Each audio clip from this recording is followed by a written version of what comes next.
Hello everyone, स्वागत है आप सभी का बिहार जीविका भर्ती 2025 के ब्लॉक प्रोजेक्ट मैनेजर की एमसीक्यूज प्रैक्टिस सेट में 15वीं प्रैक्टिस सेट है आपकी। और ये सुबह की जो आपकी क्लास हुई है 15वीं क्लास हुई है उसी का ये प्रैक्टिस सेट है। ठीक है, सैटरडे को भी क्लास चल रही है क्योंकि आपको पता है कि बीच में एक दिन क्लास ड्रॉप हो गई थी, क्लास किसी कारणवश नहीं हुई थी, इसलिए आपको सैटरडे को भी क्लास को रखा गया। तो चलिए स्टार्ट करते हैं। पहला प्रश्न है कि परिक्रमी निधि यानी रिवॉल्विंग फंड का प्राथमिक उद्देश्य क्या है। ठीक है, सुबह की आपकी क्लास हुई, अगर आपने क्लास को अच्छे से किया हुआ है तो इस जो प्रैक्टिस सेट है इसमें भी आपके जो नंबर हैं बहुत अच्छा आएंगे। ठीक है, कह रहे कि परिक्रमी निधि यानी रिवॉल्विंग फंड का प्राथमिक उद्देश्य क्या है। तो स्वयं सहायता समूहों को बैंक से जोड़ना है। दूसरा है सेल्फ हेल्प ग्रुप्स के आंतरिक कोष को बढ़ावा और सदस्यों के बीच आदत को मजबूत करना। तीसरा कहला है कि ब्लॉक के स्तर पर संघों को दीर्घकालिक ऋण प्रदान करना। और चौथा है सदस्यों को सरकारी सब्सिडी प्रदान करना।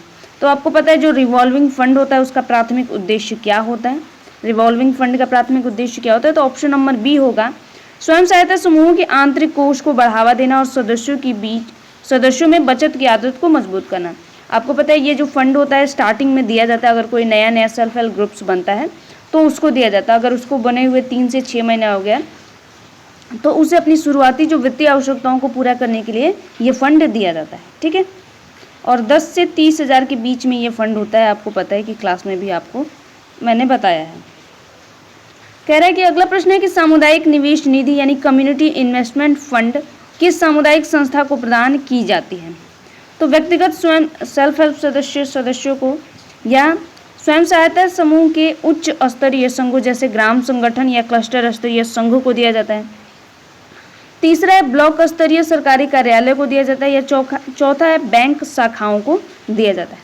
तो आपको पता है ये जो फंड होता है कम्युनिटी इन्वेस्टमेंट फंड किसको दिया जाता है, तो क्लास में आपने अच्छे से देखा है कि ये सेल्फ हेल्प ग्रुप से जो उच्च स्तरीय संघ होते हैं यानी जो फेडरेशन होते हैं इसके, जैसे ग्राम संगठन और क्लस्टर स्तरीय संघों को ये दिया जाता है। और इसकी जो राशि होती है 1.5 लाख से लेकर 2.5 लाख के करीब होती है। ठीक है, तो इसका जो फंड मिलता है इतना इसमें मिलता है। तो ऑप्शन नंबर जो बी होगा आपका राइट जवाब होगा।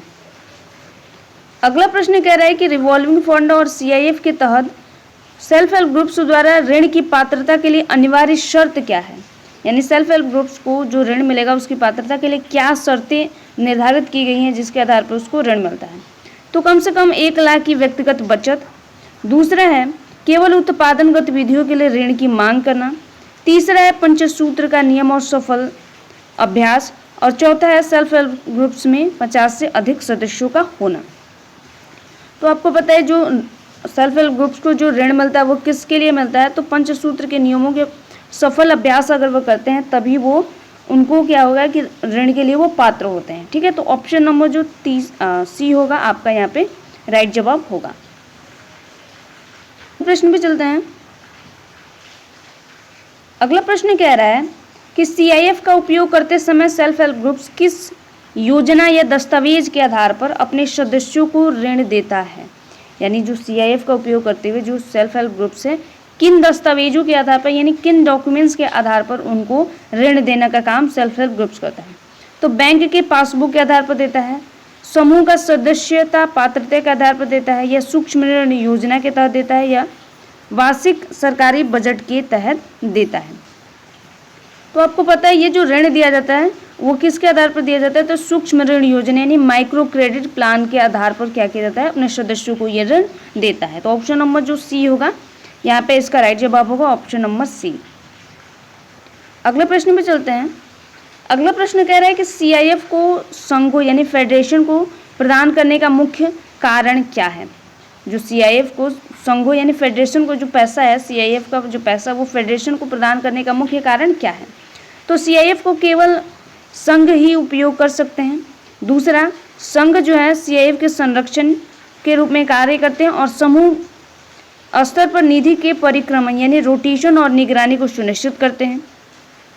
तीसरा कह रहा है कि सेल्फ हेल्प ग्रुप्स के पास बैंक खाता नहीं होता है। और चौथा, संघों को केवल अपनी प्रशासनिक खर्चों के लिए धन की आवश्यकता होती है।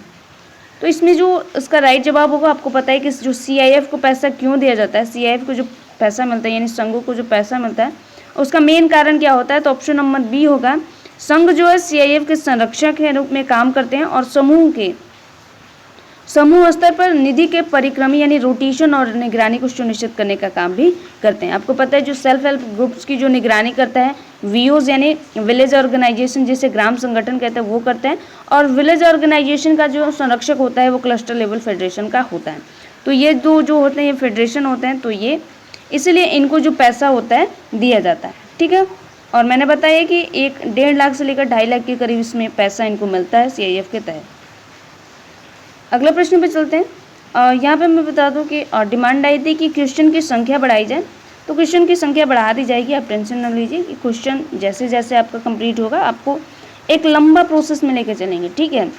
जैसे मैंने बोला था कि 50 क्वेश्चन आपको सैटरडे संडे को कराने को, हालांकि नहीं हो रहा है अभी, लेकिन उसमें आपको करा दिया जाएगा, ठीक है। तो आप ये टेंशन मत लीजिए कि क्वेश्चन कम हैं। आपकी जितनी आवश्यकता होगी आपके एग्ज़ाम के ओरिएंटेशन से आपको उतने क्वेश्चंस कराए जाएंगे और अब बहुत ही अच्छे से कराए जाएंगे, ठीक है। हालांकि मंडे से मैं कोशिश करूँगी कि इसमें भी 20 प्रश्न कर दिए जाए, ठीक है। तो 20 प्रश्न रहेंगे तो थोड़ा सा और ईजी हो जाएगा आपके लिए। तो चलिए यहाँ पे छठा क्वेश्चन को देखते हैं। परिक्रमी निधि की राशि आमतौर पर कितनी होती है?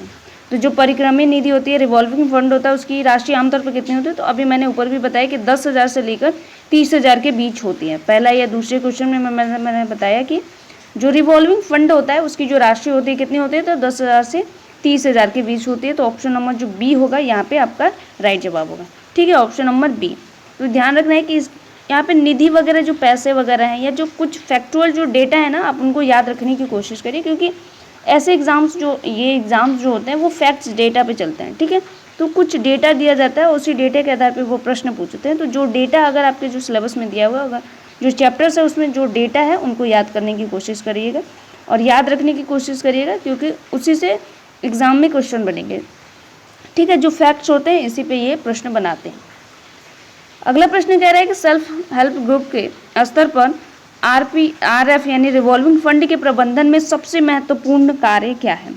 तो सदस्यों की व्यक्तिगत संपत्ति का दस्तावेजीकरण करना, दूसरा है निधि का निरंतर परिक्रमण यानी रोटेशन और समय पर 100% वसूली सुनिश्चित करना, तीसरा है केवल उपभोग ऋण देना और चौथा है सदस्यों को सरकारी योजनाओं के बारे में बताना।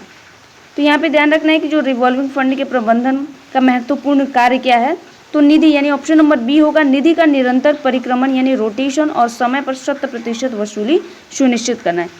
अगर जो फंड यानी जो ऋण दिया गया है सदस्यों को, अगर वो समय पर अगर वो चुकाते नहीं है तो क्या होता है कि इससे क्रेडिट खराब होता है उस सेल्फ हेल्प ग्रुप्स का, और प्लस में जो आगे से बैंक से ऋण वगैरह मिलने की संभावना होती है वो भी बंद हो जाती है, ठीक है। क्योंकि जो इसके मेंबर्स है वो अगर ऋणी पैसा लेने के बाद वो चुकाएंगे नहीं तो जो सेल्फ हेल्प ग्रुप्स है वो क्या होगा, धीरे धीरे खत्म हो जाएगा, ठीक है।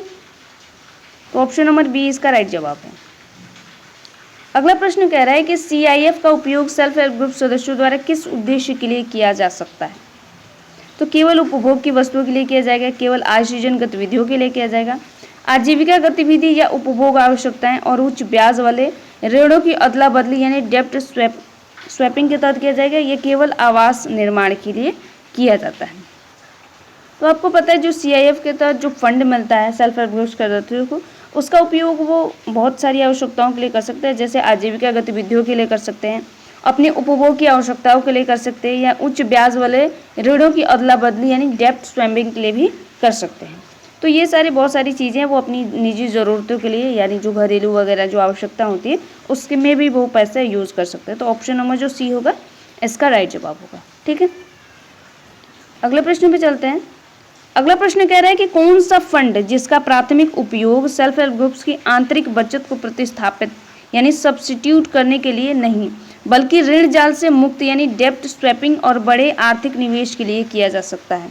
तो परिक्रमी निधि, सामुदायिक निवेश निधि है, या बैंक से ऋण है, या सदस्यों की शुल्कता है, ठीक है। तो यहाँ पे ध्यान रखना है कि बड़े आर्थिक निवेशकों के लिए किया जा सकता है और आंतरिक बचत को प्रतिस्थापित करने के लिए किया जाता है। तो ये जो किया जाएगा वो सामुदायिक निवेश फंड के माध्यम से किया जाएगा, यानी CIF के तहत किया जाएगा, क्योंकि इसमें जो होता है पैसा आपको ज़्यादा मिलता है, ठीक है। इसमें पैसा मैंने बताया कि 1.5 लाख से 2.5 लाख के करीब आपको मिलता है और क्लासेस में भी आपने देखा है इसको। और अंतिम प्रश्न है ये आपका, सेल्फ हेल्प ग्रुप्स की किस विशेषता का आकलन RF यानी रिवॉल्विंग फंड के सफल प्रबंधन के बाद किया जाता है, जो उन्हें बैंक ऋण के लिए योग्य बनाता है? तो समूह का आकार यानी साइज ऑफ ग्रुप्स है, वित्तीय अनुशासन और साख यानी क्रेडिट वर्थनेस है, समूह के पदाधिकारियों की शैक्षणिक योग्यता है, या गांव की भौगोलिक स्थिति होती है। तो यहाँ पे ध्यान रखना है कि रिवॉल्विंग फंड की बात कर रहा है और उसके प्रबंधन की बात कर रहा है, जो उन्हें ऋण के लिए योग्य बनाता है। तो वित्तीय अनुशासन और साख यानी क्रेडिट वर्थनेस जो होता है, एक सेल्फ हेल्प ग्रुप्स को क्या करता है, बैंक से ऋण लेने के लिए योग्य बनाता है। इसके साथ ही साथ जो पंचसूत्र का सिद्धांत है उसको पालन करना भी आता है। तो ऑप्शन नंबर जो बी होगा यहाँ पे आपका राइट जवाब होगा। तो ये आपके 10 प्रश्न थे। अब आपको बताना है कि 10 में से कितने प्रश्न आपके सही हुए हैं और कितने गलत हुए हैं। ठीक है, यहाँ पे मैं बता दूं कि रीजनिंग की क्लासेस आपकी चल रही हैं। ठीक है, रीजनिंग की क्लासेस अगर आपने नहीं देखी है तो 7 बजे शाम को डेली आपकी रीजनिंग की क्लास भी चलती है, तो उसको भी आप ज्वाइन कर सकते हैं। ठीक है, बिहार जीविका स्पेशल है वो, और मैथ की क्लासेस भी जल्दी से स्टार्ट कर दी जाएंगी। तो वो मैथ की क्लासेस को मैंने पोल किया था, तो आप लोगों ने बताया कि उसको जो सुबह की क्लास में रखा जाएगा। तो मैथ की जो क्लास होगी वो आपकी सुबह की होगा, जो रीजनिंग की क्लासेस है आपकी वो शाम को 7 बजे चलती हैं। इसके साथ ही साथ मैं बता दूं कि जो करंट अफेयर्स की क्लास है आपके लिए, यानी जो बिहार जीविका स्पेशल के लिए करंट अफेयर्स की क्लास भी चल रही है। ठीक है, तो जो अभी स्टार्टिंग में जो क्लास चल रही है वो सिर्फ बिहार जीविका के लिए चल रही है, और बाकी अन्य एग्जाम्स में जो भी प्रश्न होते हैं उससे बनते हैं वो भी उसको देख सकते हैं। ठीक है, तो करंट अफेयर्स की क्लास को भी ज्वाइन कर लीजिएगा। सुबह 6:30 बजे आती है। ठीक है, मॉर्निंग में 6:30 AM को आपकी जो है करंट अफेयर्स की क्लास आती है। तो ये कुछ क्लासेस हैं, आप इसको ध्यान में रख सकते हैं। ठीक है, तो मिलते हैं अगली क्लास में गाइस, तब तक के लिए धन्यवाद।